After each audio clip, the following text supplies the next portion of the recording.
আমার রব আছে, আমার মালিক আছে, আমার খালিক আছে, আমার একজন অভিভাবক আছে। ওই বিশ্বাসটা রেখে টেনশন মুক্ত থেকে আলহামদুলিল্লাহ বলে মুখে হাসি রাখবেন।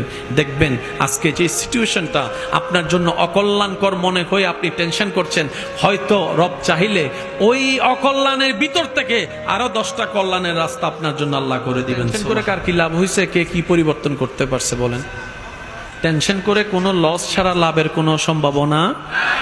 টেনশন করলে রাতের ঘুমটা নষ্ট হয়, টেনশন করলে প্রেশারটা বেড়ে যায়, না হয় কমে যায়, টেনশন করলে চেহারা সুরত খারাপ হয়ে যায়, টেনশন করলে ভালো মানুষ প্রিয় মানুষের সাথে কথা বলতে ইচ্ছা, অথচ আপনার এক একটা সেকেন্ড চলে যাচ্ছে যা আর কখনো আপনি ফিরে পাবেন না।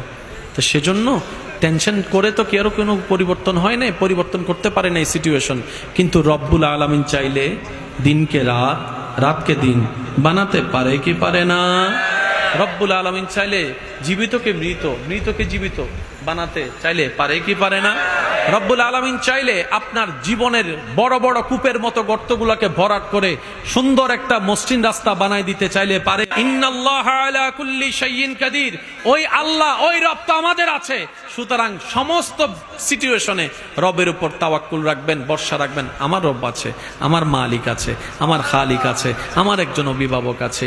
ওই বিশ্বাসটা রেখে টেনশন মুক্ত থেকে আলহামদুলিল্লাহ বলে মুখে হাসি রাখবেন।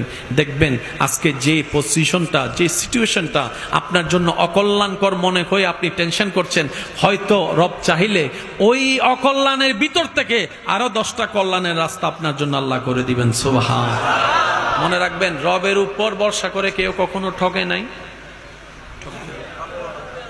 রবের উপর ভরসা করে কেউ কখনো ঠকে না, ঠকবে না।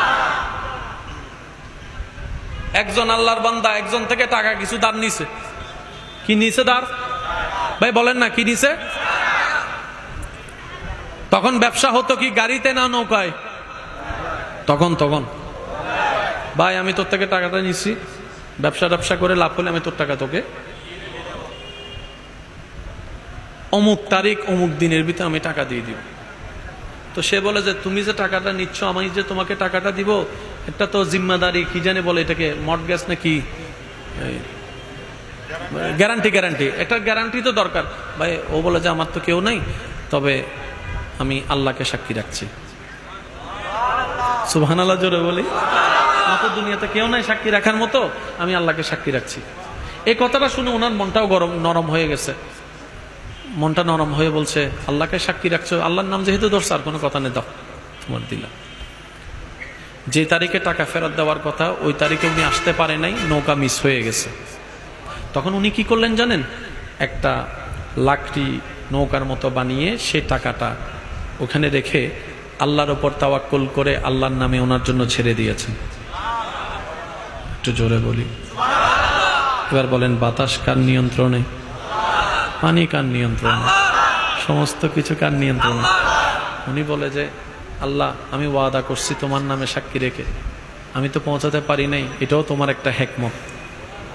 আর আমি জানি তুমি যখন যা করো বান্দার ভালোর জন্যই করো। আল্লাহ আমি তোমার নামে ছেড়ে দিচ্ছি, কারণ এখানে তোমার নাম আমি ব্যবহার করেছি। আল্লাহ, ওই মানুষটা ওনার অপেক্ষায় নৌকার ঘাটে এসে বসে আছে। দেখে যে নৌকা আসে, উনি আর আসে। কিছুক্ষণ পরে দেখে যে লাকড়ির একটা বান্ডিল আসতেছে। উনি বলে যে যাক, উনি যেহেতু আসে নাই, অন্তত লাকড়ি হইলে নিয়ে যায়, ঘরের মধ্যে আগুন জ্বালাইতে পারবো। এবার উনি ওখান থেকে লাকড়িটা তুলতে গিয়ে দেখে যে ভিতরে একটা কাগজ। ভাই আমি এই কারণে আসতে পারি নাই, আল্লাহর নামের উপর আপনাদের জন্য এই টাকাটা পাঠিয়েছে, আপনি আমাকে দয়া করে মাফ করে দিবেন। কিছুদিন পরে উনি নৌকা পেয়ে আসলেন। আসার পরে সর্বপ্রথম ওই যার থেকে টাকা ধার নিয়েছে ওনার কাছে গিয়েছেন।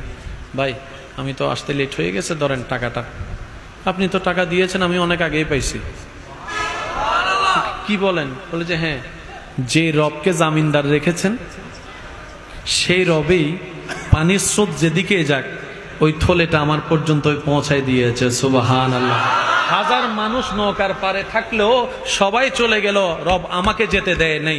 ওই লাকড়ি গুড়াকে আগুন জ্বালানোর আশা জাগিয়ে ওটাকে তুলে ওখান থেকে ওই টাকার ব্যবস্থা করে দিয়েছেন। সুবহানাল্লাহ। আমার মুরব্বীরা হয়তো আমার সাথে একমত হবেন, যত আমরা পিছনে যাব তত মানুষের মন স্বচ্ছ, চিন্তা স্বচ্ছ ছিল। দেখি তো নাই, শুনেছি। এক সময় নাকি এমন ছিল, ওই একবেলা কাউকে ভাত খাওয়াইলে খুশি হয়ে বলে জায়গা দিয়ে দিত মুখে মুখে।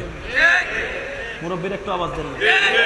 কোনো দলিল বলে না, কোনো দলিল, কোনো এগ্রিমেন্ট, কোনো ভিডিও ফুটেজ, কোনো ফেসবুক ছবি, কোনো স্ট্যাম্প। ওই একটা সময়। আর বর্তমানে ভিডিও দেখাইলেও কয় এডিট করছে। বুঝাতে পারছি কথা? তার দিন শেষে আমরা নিজেরাই নিজেদের পায়ে কি মারতেছি?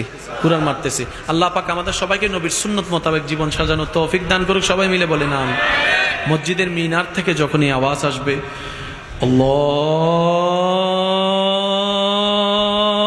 আল্লাহু আকবার, আল্লাহু